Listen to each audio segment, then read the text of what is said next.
Excel part 4 में आप सभी का स्वागत है। दोस्तों, आज हम जानने वाले हैं सैलरी शीट का कैलकुलेशन करना।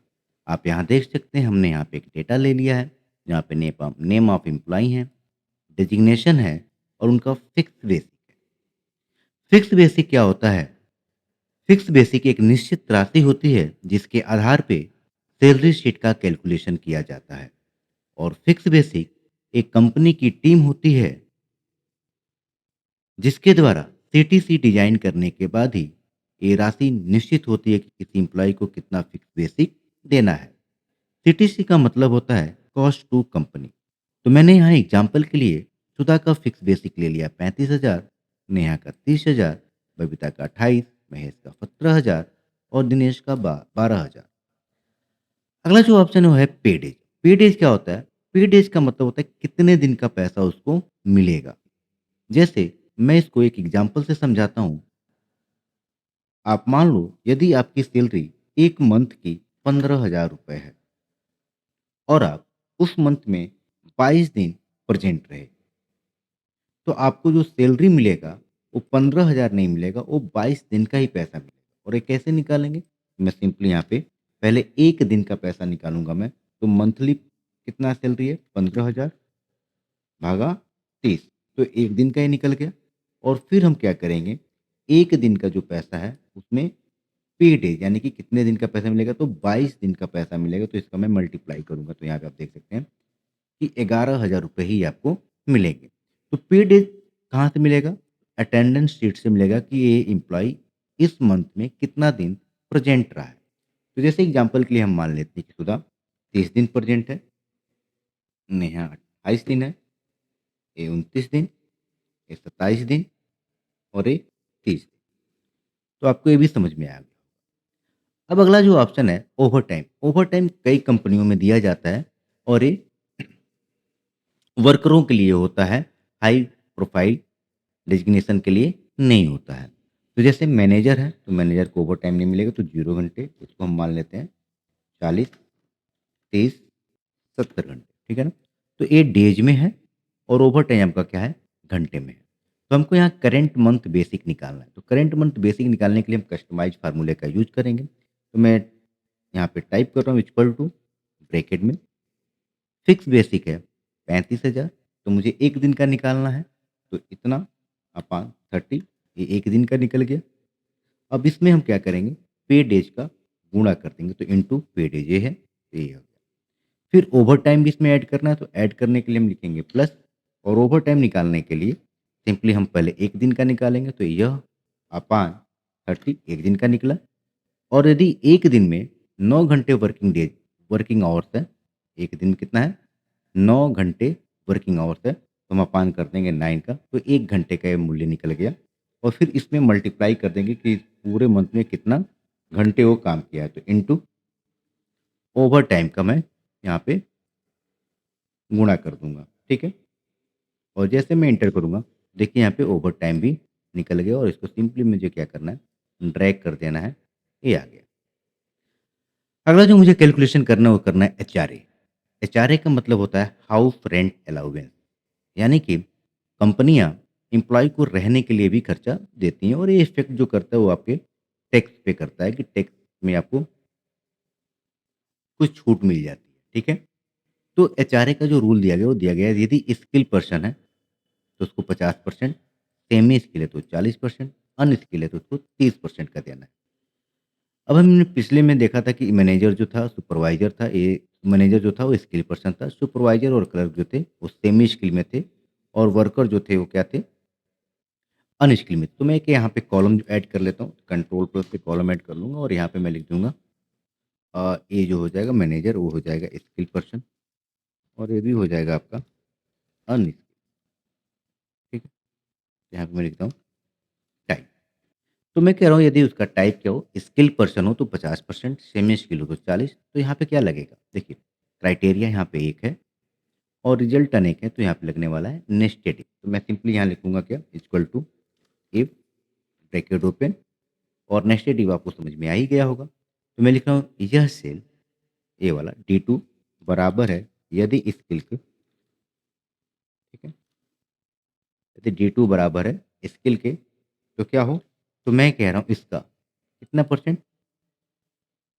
50%।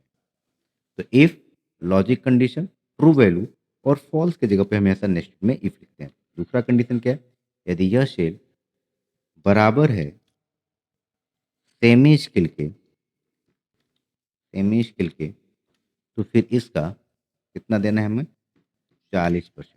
ठीक है, और इसके अलावा जो भी है उसको हम 30% दे सकते हैं। तो हम डायरेक्टली लिख सकते हैं, मैंने बताया था यदि आपके पास 3 आंसर है तो आप 2 इफ से काम चला सकते हैं। तो डायरेक्टली मैं क्या करूँगा, इसका कितना परसेंट, 30%। और जैसे मैं एंटर करूँगा आप देखेंगे सबका यहाँ पे चारे निकल के। अब हमें यहाँ टीए निकालना है। टीए का मतलब होता है ट्रैवल अलाउंस। आने जाने के लिए भी कंपनियाँ खर्चा देती हैं। तो यहाँ पे भी स्किल पर्सन के लिए हम मान लेते हैं 20% है स्किल के लिए। सेमी स्किल के लिए मैं मान लेता हूँ 15% और अनस्किल के लिए 10% है। ठीक है, इस हिसाब से हम अगर निकालें तो हम लिख सकते हैं इक्वल टू, यहाँ भी नेस्टेड इफ ही लगेगा, equal to if bracket open, यदि यह सेल बराबर है स्किल के, स्किल के, तो क्या मिलेगा, इसका कितना देना है हमको, 20% इंटू 20%, कॉमा, फिर ब्रैकेट, फिर यह सेल बराबर है यदि सेमी स्किल के, तो इसका कितना देना है हमें, 15% इंटू 15%, और 3 है तो मेरा 2 से काम चल जाएगा। फिर इसी का मुझे कितना देना है, लास्ट 10% देना है। ठीक है, तो ये भी आपका निकल गया, देखिए। ठीक है, अगला जो निकालना है वो निकालना है हमें डीए। डीए का जो मतलब होता है वो होता है आपका डियरनेस अलाउंस, यानी कि महंगाई भत्ता। अब महंगाई भत्ता हम 2 तरीके से निकाल सकते हैं। फिक्स बेसिक का 6% पूरे साल का डियरनेस कहलाता है, तो वैसे भी निकाल सकते हैं। और एक और भी रूल है कि 1 मंथ की सैलरी का आधा पूरे साल का डियरनेस कहलाता है। ठीक है? तो जैसे मुझे यहाँ पे डियरनेस निकालना, तो मैं क्या बोल रहा हूँ, 1 मंथ की सैलरी का आधा। तो 1 मंथ की सैलरी क्या है? ब्रैकेट में ले लेता हूँ। 1 मंथ की सैलरी का आधा, आधा मतलब अपॉन 2, पूरे साल का डियरनेस कहलाता है। तो मंथली मुझे अगर निकालना है तो फिर मुझे क्या करना पड़ेगा? अपॉन 12 पे भाग दे देंगे, फिर मेरा निकल जाएगा मंथ। अब मुझे यहाँ पे डेसिमल प्लेसेस को कम करना है, तो यहाँ पे मैं इसको डेसिमल प्लेसेस को हटा लेता हूँ और सिंपली यहाँ पे ड्रैग करूँगा, तो आप देखेंगे डियरनेस निकल गया। अगला जो है ग्रॉस सैलरी। ग्रॉस सैलरी का मतलब होता है कि उस एम्प्लॉय का उस महीने में कितनी सैलरी बनी है। तो बनी कितनी है? तो उसको करंट मंथ में लिख रहा हूँ, equal to current month basic मिलेगा, प्लस एचआरए मिलेगा, प्लस टीए मिलेगा, प्लस डीए मिलेगा, तो ये ग्रॉस सैलरी। अब सिंपली मैं इसको ड्रैग कर दूंगा, सबकी ग्रॉस सैलरी आ गई।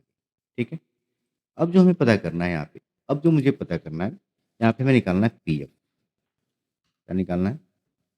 पीएफ।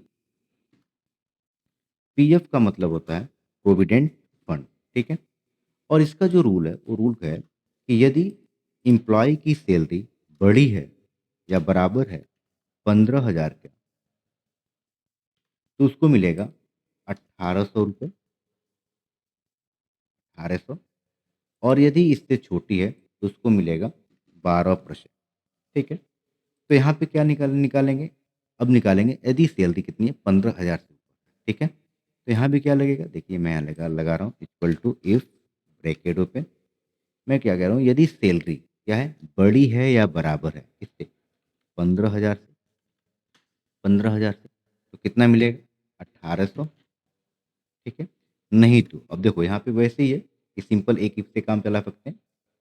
यहाँ पे 2 आंसर है तो एक से काम चल जाएगा। तो यदि सैलरी बड़ी है या बराबर है 15,000 पे तो 1,800, नहीं तो फिर इसी का कितना हो जाएगा, 12%। कितना लिखना है हमको, 12%। और जैसे मैं एंटर करूँगा, देखिए यहाँ पे पीएफ भी, सिंपली मुझे करना क्या है, यहाँ पे सिलेंडर बार का यूज करते हुए ड्रैग कर देंगे और यहाँ पे रिजल्ट आ जाएगा। अगला होता है professional tax, PT, professional tax. और प्रोफेशनल टैक्स का जो रूल है, यदि सैलरी 10,000 से 10,000 से ज़्यादा है तो कटेगा 200, 7500 से ज़्यादा है तो कटेगा 175 और इससे अगर कम है तो कटेगा 0। तो सिंपल मैं यहाँ पे फिर नेस्टेड इफ लगा सकता हूँ। तो मैं लिखूँगा equal to if bracket open, फिर यदि सैलरी क्या हो 10,000 से ज़्यादा है तो कितना देना है 200, फिर कॉमा, फिर इफ का ब्रैकेट ओपन, फिर यदि सैलरी बड़ी है 7500 से तो हमें देना है 175, बाद बाकी के लिए हमें देना है कितना 0%। ठीक है, तो मैं डायरेक्ट लिख सकता हूँ 0 और जैसे मैं इंटर करूँगा यहाँ पे तो आप देखेंगे ये प्रोफेशनल टैक्स निकल के आ गया। ठीक है, कि जो प्रोफेशनल टैक्स कटता है वो अनस्किल्ड पर्सन का नहीं कटता है, लेकिन यहाँ कटा हुआ है तो मुझे अनस्किल्ड पर्सन का 0 आना चाहिए। इसके लिए मैं क्या कर सकता हूँ, एक और इफ लगा सकता हूँ। तो मैं इसको एक्सटेंड कर रहा हूँ करके और यहाँ पे लिख रहा हूँ मैं इफ ब्रैकेट ओपन, यदि यह सेल बराबर हो अनस्किल के तो कितना आना चाहिए 0, फिर कॉमा और फिर मैं अगर यहाँ पे इंटर कर दूँ आप देखेंगे अनस्किल का 0 हो जाएगा। ठीक है, अभी यहाँ पे स्पेलिंग गलत है इसलिए नहीं आया, तो सिंपली यहाँ पे अनस्किल करेंगे, यहाँ पे देखिए 0 आ गया। ठीक है, अब यहाँ पे हमें निकालना है नेट सैलरी, कर लेते हैं नेट सैलरी। अब नेट सैलरी मतलब कितना पैसा इन हैंड मिला, तो कितना मिलेगा, तो जो ग्रॉस सैलरी बना हुआ है इसमें से माइनस कर दें क्योंकि प्रोफेशनल टैक्स माइनस होगा, माइनस 80 माइनस कर देंगे ये आ जाएगा और यहाँ पे मैं सिंपली इसको ड्रैग कर दूंगा, ये पूरा नेट सैलरी हो गया। तो आई होप आपको ये वीडियो पसंद आया होगा। यदि आपको ये वीडियो पसंद आ रहा है तो लाइक करें, शेयर करें और कमेंट करें। धन्यवाद।